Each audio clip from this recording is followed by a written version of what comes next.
Pessoal, em primeiro lugar, meus parabéns ao povo da Serra Gaúcha, povo trabalhador que fez acontecer entre os municípios de Nova Roma do Sul e Farroupilha e construiu, num tempo recorde, em se tratando de construção de pontes e comparando com a inércia de governos, uma ponte para ligar os dois municípios depois da enxurrada que aconteceu em setembro do ano passado.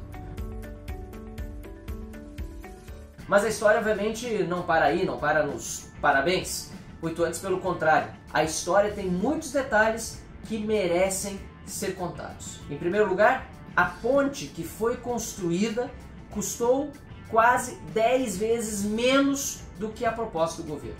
É verdade que a proposta, ou melhor, a ideia, porque não chegou sequer a sair do papel como projeto até o momento, do governo era de uma ponte maior, mas ainda assim o valor dessa ponte maior é de mais de 50 milhões de reais, enquanto para efeitos de comparação, ali próximo entre Nova Pádua e Nova Roma do Sul, uma ponte de em torno de 170 metros está sendo projetada, inclusive com recursos de deputados federais, estou envolvido também nessa contribuição de recursos do orçamento para aquela ponte, está orçada em pouco mais de 13 milhões de reais. Aí a gente já vê mais uma diferença entre os valores. São estruturas diferentes? Sim, mas é preciso fazer uma proposta tão faraônica como aquela apresentada pelo Estado do Rio Grande do Sul e que levaria inicialmente 18 meses para que talvez fosse concluída e até agora ainda não saiu do papel.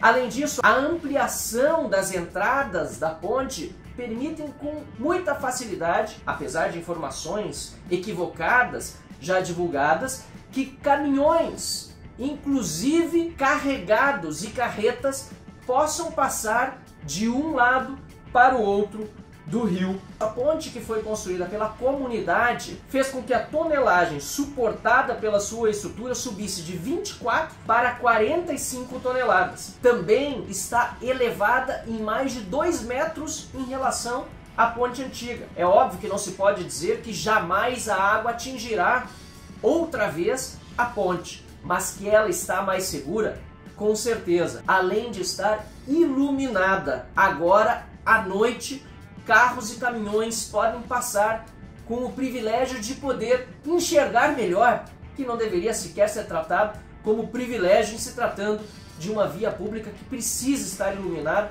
Enquanto isso, entre os municípios de São Valentim do Sul e Santa Teresa, nem a balsa prometida pelo Estado chegou. Encalhou faz poucos dias em Roca Salles já as obras de reconstrução daquela ponte. Nisso nem se fala até o presente momento. E agora, algo para concluir, que seria cômico se não fosse trágico. As placas de sinalização que o governo do estado deveria ter colocado logo depois da tragédia, logo depois que a ponte caiu, para impedir que motoristas desavisados pudessem cair naquela região, tiveram a dispensa de licitação e a disputa apenas no dia 14 de dezembro, mais de 3 meses depois do ocorrido. O prefeito da cidade de Nova Roma do Sul fez apelos ao governo do estado para que nem mande mais as placas, nem gaste mais de 60 mil reais do dinheiro público com isso. Que venha uma nova ponte, isso é muito importante, que tenha uma nova estrutura e que permita um deslocamento melhor do que atual, mas não ao custo de mais de 50 milhões e muito menos fazendo com que se desmereça o trabalho feito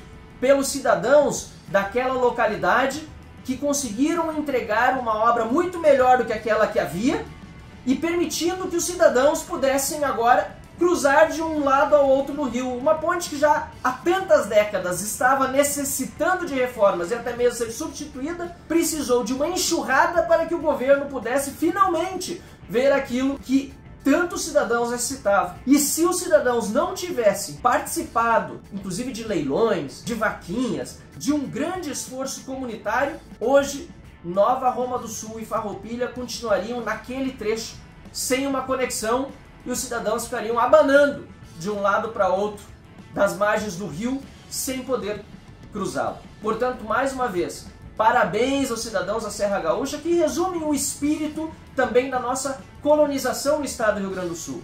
Os primeiros colonizadores alemães, por exemplo, esse ano são 200 anos da imigração alemã, e os primeiros colonizadores italianos vieram para o Brasil também sob promessas falsas do governo brasileiro, que dizia que teriam de tudo. No fim, o que encontraram foi muita mata. No fim, o que encontraram foi nenhuma condição e nenhum suporte dos governos, e ainda assim fizeram de tudo para poder tornar aquela região da Serra Gaúcha e o estado do Rio Grande do Sul como um todo uma das regiões mais prósperas e desenvolvidas do Brasil. Parabéns a todos os gaúchos que se mobilizaram para demonstrar de uma vez por todas que a união do cidadão é muito mais forte do que qualquer esforço de um governo, qualquer que ele seja.